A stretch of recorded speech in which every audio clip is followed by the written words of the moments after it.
So this is another episode of SOM Talk Live. I'm your host, Ruben Wood, and we have a very special guest here today. I'm going to let you go ahead and introduce yourself and let people know, about your company. Hello. Hi everyone out there. My name is Kayla Cummings. I'm of Dollz and Queenz, DQ Surgery Bar.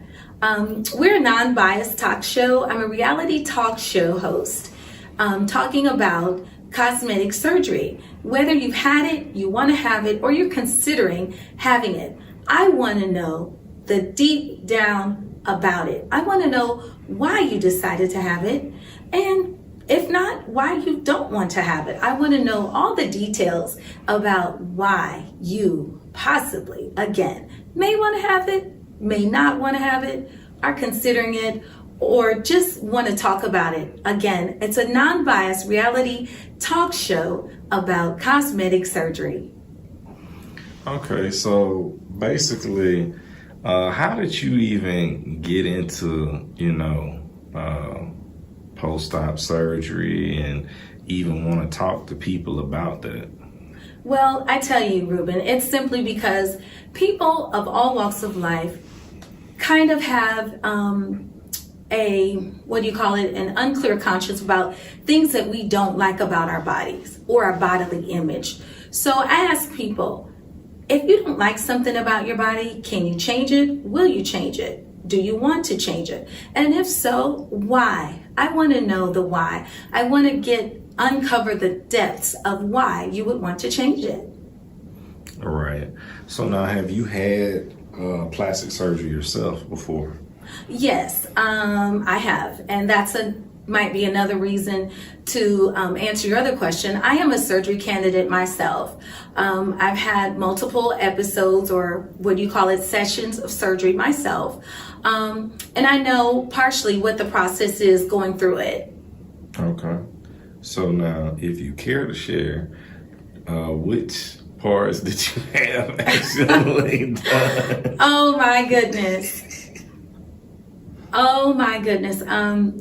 I would basically say to you that parts of the surgery that I've had, to tell everyone, is I went through lipo. Okay. I've had a tummy tuck and I've had lipo surgery before.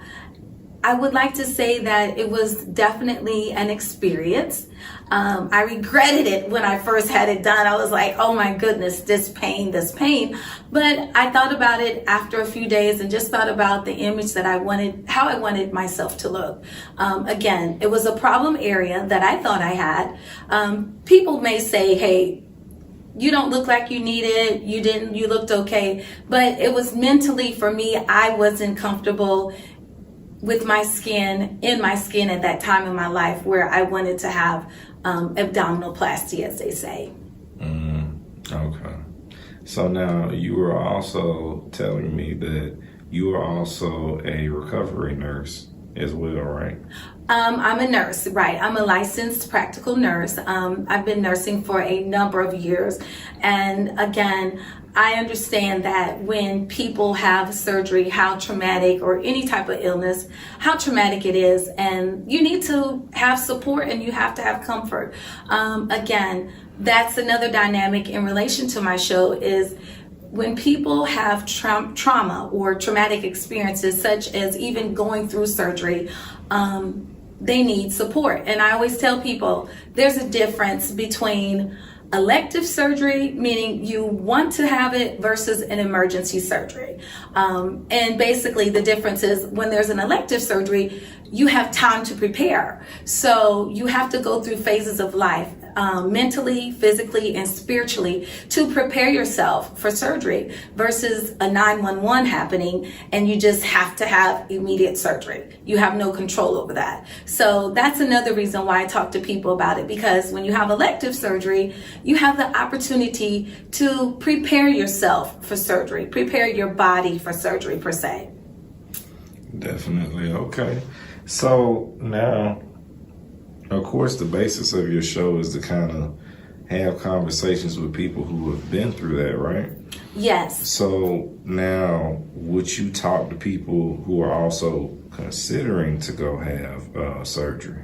Absolutely. Again, it's a non-biased platform. I will talk to everyone that is considering to have surgery, don't want to have surgery, or maybe just want to be educated about having cosmetic surgery. And actually, it's not just cosmetic surgery, Ruben. It's just any type of bodily enhancements one may want to have. I mean, you have people that are out there getting veneers, they want to change their teeth. They want to take the gold out, and they want to go to the veneers. You have people that have eye surgery that do eye color change. You have people that, just again want to have a type of bodily enhancements for whatever reason.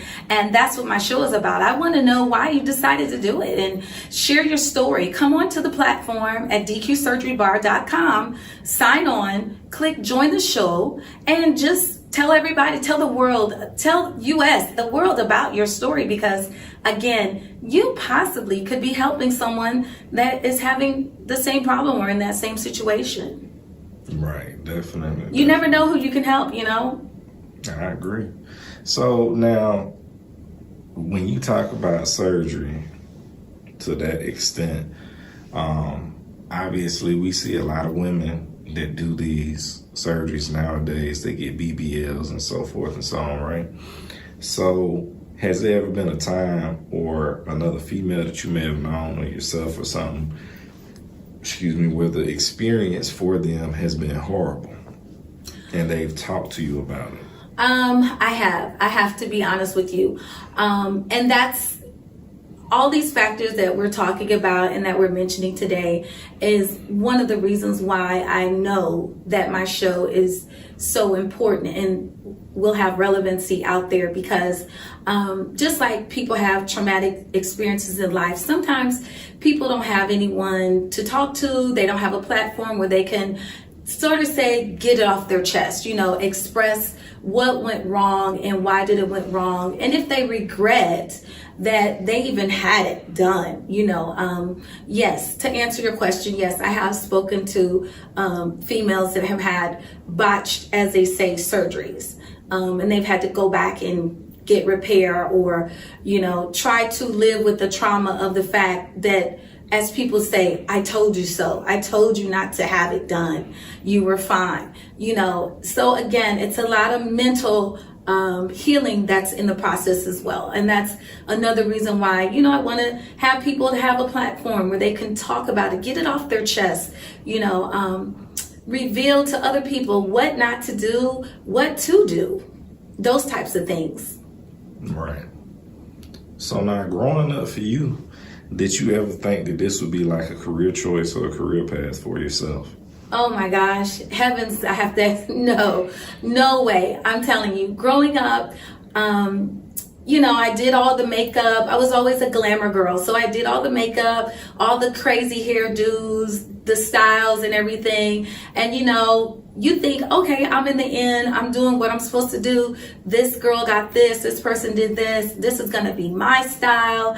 I'm going to rock this style, and then when I went into the medical field, I discovered that when you're sick, it doesn't matter what you look like. You're sick, all you want to do is be better. When you are sick and you are unhappy, or you don't have family support, or you don't have friends, you don't have nobody there but the nurses and the doctors and the techs taking care of you, none of that matters at all. So what happened again is, going back to your question, growing up, I never imagined that I would do that until I actually became a surgery patient myself, and I was in their shoes, or in that bed, needing someone to help me recover from my surgery, that I really realized, this has got to be something that people have got to know about. Right, definitely. So let's talk about Carmi. Oh my goodness, Carmi. Do you guys know who Carmi is? Carmi is that pink magic microphone that I'm out there beating the streets on, putting up to everybody, saying, hey, what's your opinion? What's your opinion? Carmi came about because, as you all know, or even if you don't know, I love the color pink. Pink is a good color for me. I always tell people in the fashion world, wear the colors that are good for you. Wear the colors that bring out the best in you. I always have a slogan that say, greatness is in everyone and can be achieved. So if your color is pink, you rock it. If your color is black, blue, whatever, you rock it, because you are great every day. And you have to show people that you are great. Not only show people, but hey, yourself, self-confidence. So I decided that when I went out on this venture of creating this wonderful talk show, that segment, the talk show, that I wanted a pink microphone. I wanted pink to be my symbol for my show. And Carmi pretty much goes everywhere I go. She's been in places that other people haven't been in. I'll put it to you like that, because I have to get the interview and talk to you guys when, where, and wherever I can. So guess what? Carmi comes along. Okay. So now I'm going to ask you some random questions and we're going to see what your answers are, okay? Okay, I'll do my best here. Okay, so question number 1. What is the craziest thing that a man has said to you? In reference to the show, of course. In general. Oh, in general. Let me see. I really have to say, honestly, what's the craziest thing someone has said to me? I would have to say it's in relation to maybe that because of the look changes that I do, you know, I never know who I'm waking up to. I'll have to say that. You know, as a woman of my caliber, of my culture, we tend to change our hair, our look, and everything. I've had a guy tell me before, I never know who I'm waking up to. So I would have to say that's crazy, because it's still me. Right. Right. So you're trying to spice up his life and you weren't having it. Well, yeah, spice it up. But why not? Hey, wherever, whatever, let's do it, okay? Right. Spice is spice. Okay. So keeps the activity alive, keeps everything going, you know, moving and shaking, as they say. Right. So question number 2. This is in reference to the show. Now, being that you have several different procedures that can be done when it comes down to, you know, plastic surgery or non-invasive plastic surgery, right? Mm-hmm. So what would you say has probably been probably the number one or the most, I guess, done procedure that you've had people talk to you about so far? I have to be, mostly it's the butt. Okay. The butt is like the big thing that even when I'm on the streets, beating the streets, guys, when you see my interview, I ask people, you know, the questions. And then sometimes I give people a choice of questions, you know, kind of to prep them, say, hey, I have my little cards there. And I say, which question? They always go to the butt question. And I've had people tell me before that they don't care about the boobs. I have an interview that I will be posting in the future. One of the guys told me, you could be as flat as me in the chest. As long as that butt is right, that's what I want. So I have heard most of the interviews are about the butt. That must be a big thing. Big butt, little butt, small butt, they want to hear about the butt. That's been the most popular thing that I've heard about, really, so far in all of my interviews. Okay. So now the next question I'm going to ask you, have you yourself ever gotten a BBL? Yes, I have gotten a BBL. That's another one of my surgeries I've gotten a BBL. Okay. It's something about when you do your tummy and you flatten your tummy, you want the butt to be there. So yes, it's kind of like it goes hand in hand, Ruben. Does that make sense? No. You floss your teeth, you brush your teeth, don't you? They go together. Okay. Flossing and brushing. You guys, I hope that's what you do out there. You floss and then you brush. Well, you do a tummy tuck or you do an abdominoplasty. You know, you get your stomach done, lipo. You got to do the butt. Okay. I mean, it just goes hand in hand. I mean, you know, whatever your choice is, small, big, medium, overly large, you know, the butt has to be a part of it. Okay. It goes hand in hand. What are you talking about? Oh my goodness. Okay. How dare you say that? Flossing and brushing, abdominoplasty, doing the stomach, lipo, you got to do your butt. Okay. And believe it or not, people do that before they even do their boobs. I was gonna say, not Girls, the boobs, but ladies do that. And then I think there's men out there that do it, so don't get it twisted. Let me put that on camera right now. There are men that have their abdomens done, and I have talked to men that have actually had their butts done. And I'm not going to mention any names, but I will say they are brothers from another mother. And that's how I'll put that. So of course those men who have done yes, that, men have it done. But I mean, they're not like heterosexual straight men though, right? I want to say, to be fair about it, I'll just say men in general, but I will say the majority of the men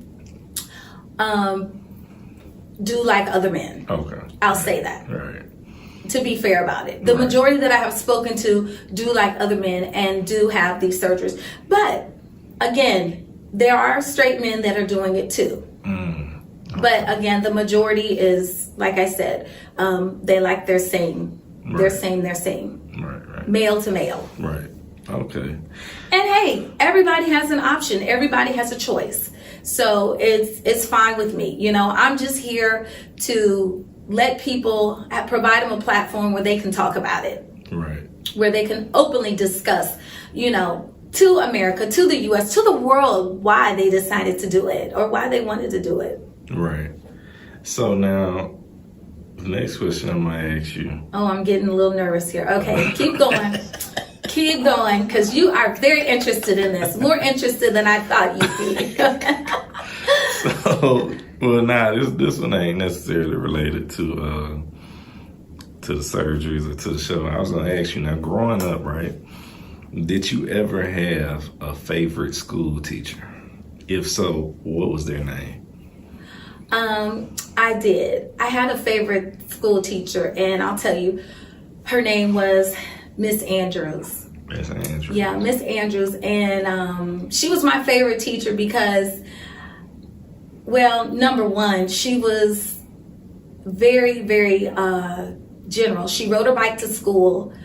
She had backpacks. She wore like those leather sandals all year round, shorts all year round, all white hair. And yes, she was of a different culture. She was of a different culture. She was a older Caucasian lady, I would say, to be professional. But the reason I liked her the most because she was very talented in her craft. It was an English literature class that I had with her.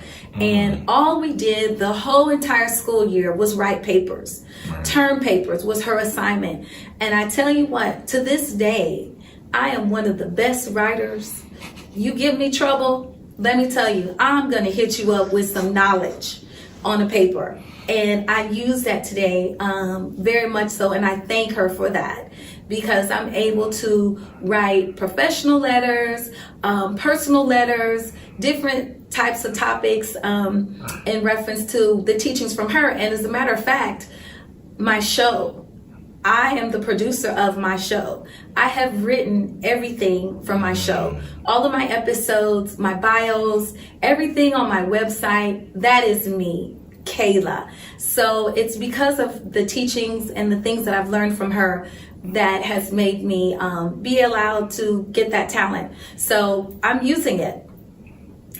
I've written everything on my show. I produced everything for my show. Like I said, everything from the episodes, producing the bios, my website. I told people exactly how I wanted, what I wanted, where I wanted, the subtitles inside the Z, which is the About Me page. You know, a lot of times you go to websites, they have About Me. Mine is inside the Z, you know, so behind the Z, the Dollz and the Queenz. Everything ends with a Z because to me Z is vivacious, you know, it's just a letter of the alphabet that is really has stance in it, I would say. So that's why I went with the Z. Okay.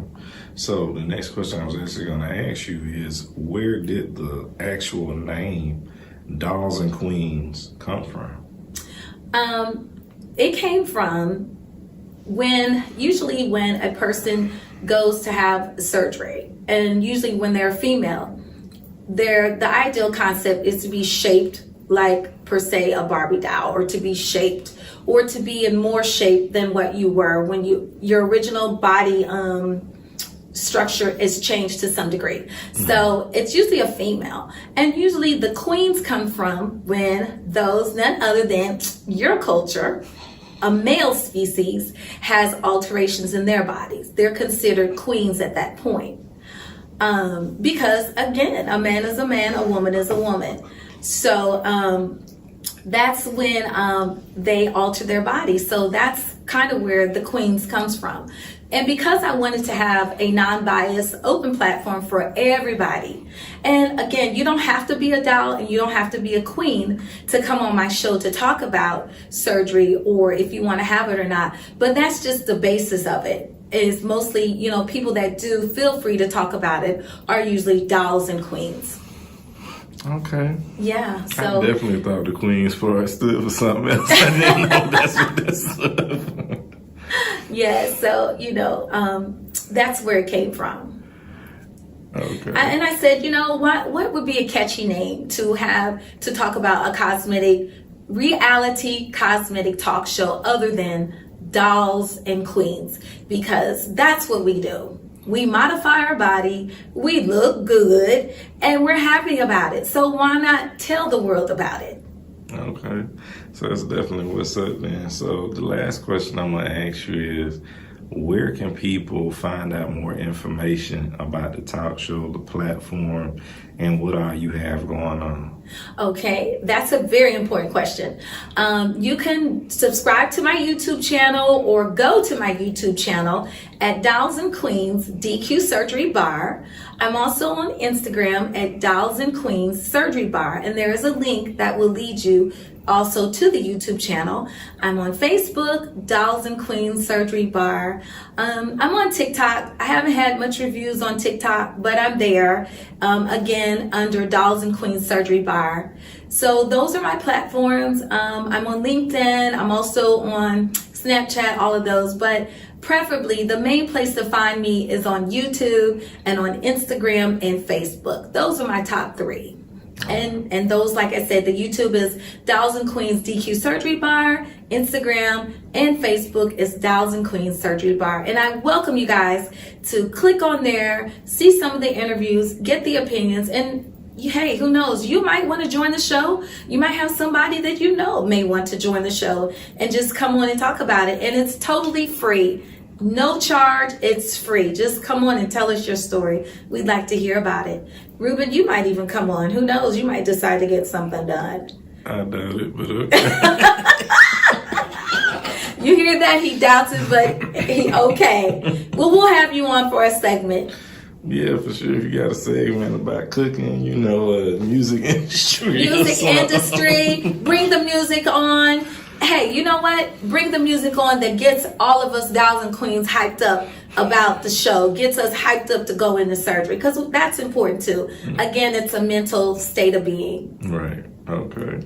So, hey, man, we definitely appreciate you. We thank you for being a guest on the show. Oh, thank you for having me. Thank you for having Dollz and Queens DQ Surgery Bar. We love to be here, and, you know, I just thank you for the opportunity. Thank you so much, you guys. Thank you, Ruben. Of course. All right.